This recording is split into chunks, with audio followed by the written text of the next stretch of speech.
ایمان والو اذا قمتم الی الصلاۃ، جب تم نماز پڑھنے کا ارادہ کرو، فاغسلوا وجوہکم، تو اپنے چہروں کو دھو لو۔ یہ وضو کا پہلا فرض ہے۔ وَأَيْدِيَکُمْ إِلَى الْمَرَافِقِ، اور اپنے ہاتھوں کو کونیوں سمیت دھو لو۔ یہ وضو کا دوسرا فرض ہے۔ وَامْسَحُوا بِرُؤُوسِکُمْ، اور اپنے سروں کا مسح کر لو۔ یہ وضو کا تیسرا فرض ہے۔ وَأَرْجُلَکُمْ إِلَى الْکَعْبَیْن، اور اپنے پاؤں کو ٹخنوں سمیت دھو لو۔ یہ وضو کا چوتھا فرض ہے۔ وضو کے اندر 4 فرض ہیں۔ نبی کریم علیہ الصلوۃ والسلام نے حدیث پاک میں ارشاد فرمایا ہے، وضو کرتے وقت جب بندہ اپنے ہاتھ دھوتا ہے تو اللہ تعالیٰ اس کے ہاتھوں کے گناہ معاف فرما دیتا ہے۔ جب بندہ کلی کرتا ہے تو اس کی زبان کے جو گناہ ہیں وہ دھل جاتے ہیں۔ جب بندہ چہرہ دھوتا ہے تو اس کی آنکھوں کے گناہ جو ہیں وہ دھل جاتے ہیں۔ جب بندہ کانوں کا مسح کرتا ہے تو اس کے کانوں کے گناہ جو ہیں وہ معاف ہو جاتے ہیں۔ اسی طرح جب پاؤں دھوتا ہے تو اس کے پاؤں کے گناہ اللہ تعالیٰ معاف فرما دیتا ہے۔ یہ وضو کی برکت ہے۔ وضو کے اور بھی بڑے فضائل ہیں، اور وضو کرتے وقت کچھ دعائیں ایسی ہیں جو جسم کے یہ اعضاء دھوتے وقت پڑھی جاتی ہیں۔ وہ سارے نمازیوں کو یاد ہونا تو ناممکن ہے، ہاں ان کا ترجمہ اور نیت جو ہے وہ کر لینی چاہیے کہ جب بندہ ہاتھ دھوئے تو اس وقت نیت کر لے کہ یا اللہ مجھے توفیق عطا فرما کہ میں کسی کے اوپر ان ہاتھوں سے ظلم نہ کروں، بلکہ ان ہاتھوں سے لوگوں کے اوپر میں شفقت کروں جو شفقت کے لائق ہیں، اور رزق حلال کمانے کی یا اللہ مجھے توفیق دے ان ہاتھوں کے ساتھ۔ جب کلی کرو تو اس وقت یہ دعا کرو، یا پروردگار عالم مجھے زیادہ سے زیادہ تلاوت قرآن کی توفیق عطا فرما۔ اور جب اپنا چہرہ دھوو تو اس وقت یہ دعا کرو کہ یا اللہ قیامت والے دن مجھے اپنے پیارے حبیب علیہ الصلوۃ والسلام کا چہرہ دیکھنا نصیب کر، اور میری آنکھوں کے گناہ جو ہے وہ معاف فرما دے۔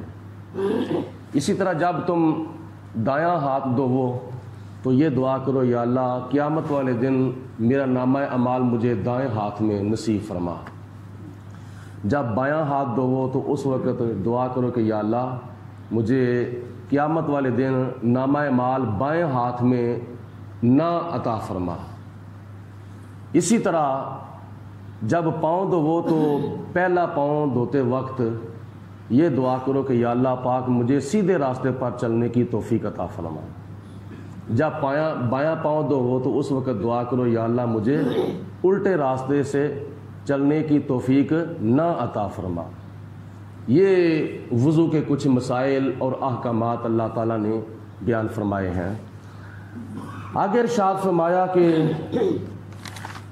وَإِن كُنتُمْ جُنُبًا فَاطَّهَّرُوا، جب تمہارے اوپر غسل واجب ہو جائے تو اس وقت غسل کر کے خوب طہارت و پاکیزگی اختیار کر لو۔ جیسا کہ غسل کے 3 فرض ہیں، ایک فرض ہے کلی کرنا، اور دوسرا فرض ہے ناک میں پانی ڈالنا، اور غسل کا تیسرا فرض ہے سارے جسم کو پانی کے ساتھ تر کرنا، کوئی جگہ کوئی بال خشک نہ رہ جائے۔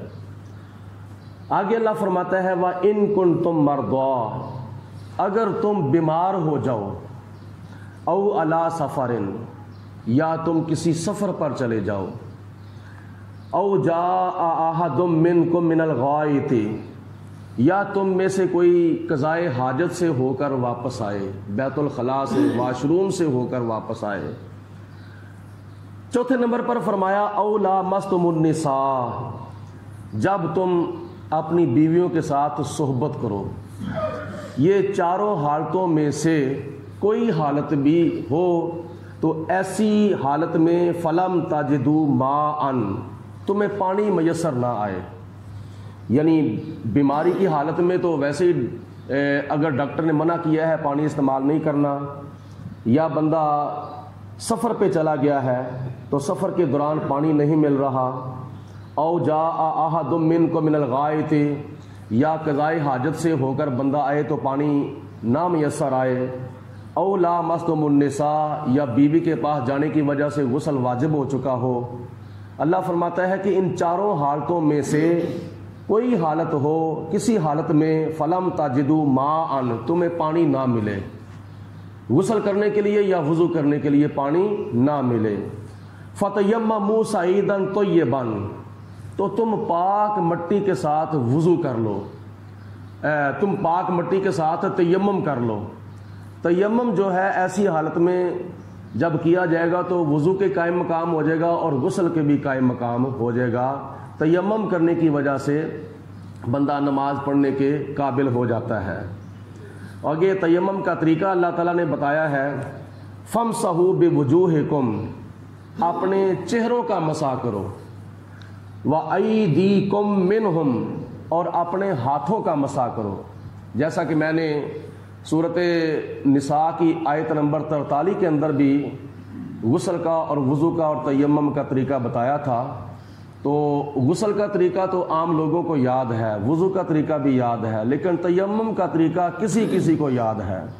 تو تیمم کے بارے میں شریعت کا مسئلہ یہ ہے کہ جب تیمم کرنے کا موقع پیش آ جائے یا تیمم کرنے کی نوبت پیش آ جائے تو پاک مٹی کے اوپر یا جو چیز مٹی کی جنس میں شامل ہے اس کے اوپر اس طرح ہاتھ جو ہے وہ رگڑے جائیں، اور ہاتھ رگڑ کر پھر ان ہاتھوں کو اس طرح جھاڑ لیا جائے۔ جب پتہ چل جائے کہ اب مٹی ساری جو ہے وہ جھڑ چکی ہے، اس کے بعد پھر ان ہاتھوں سے اپنے چہرے کا مسح کرنا ہے۔ اس کے بعد پھر دوسری مرتبہ اپنے ہاتھ پاک مٹی کے اوپر رگڑ کر ان کو اس طرح جھاڑ کر پہلے بائیں ہاتھ کے ساتھ دائیں بازو کا مسح کرنا ہے کونیوں سمیت، اور پھر دائیں ہاتھ کے ساتھ بائیں بازو کا مسح کرنا ہے کونیوں سمیت۔ یہ تیمم مکمل ہو گیا۔ ایسا کرنے سے بندہ نماز پڑھنے کے قابل ہو جاتا ہے۔ اللہ تعالیٰ ارشاد فرماتا ہے، ما یرید اللہ، اللہ تعالیٰ نہیں چاہتا، لیجعل علیکم من حرج، تمہیں کسی مشقت کے اندر ڈالے۔ اللہ تعالیٰ تمہارے اوپر سختی نہیں چاہتا، تمہیں مشقت میں نہیں ڈالنا چاہتا، ولاکن یرید لیطہرکم، لیکن اللہ تعالیٰ چاہتا ہے کہ تم پاک صاف ہو جاؤ، تم طہارت و پاکیزگی اختیار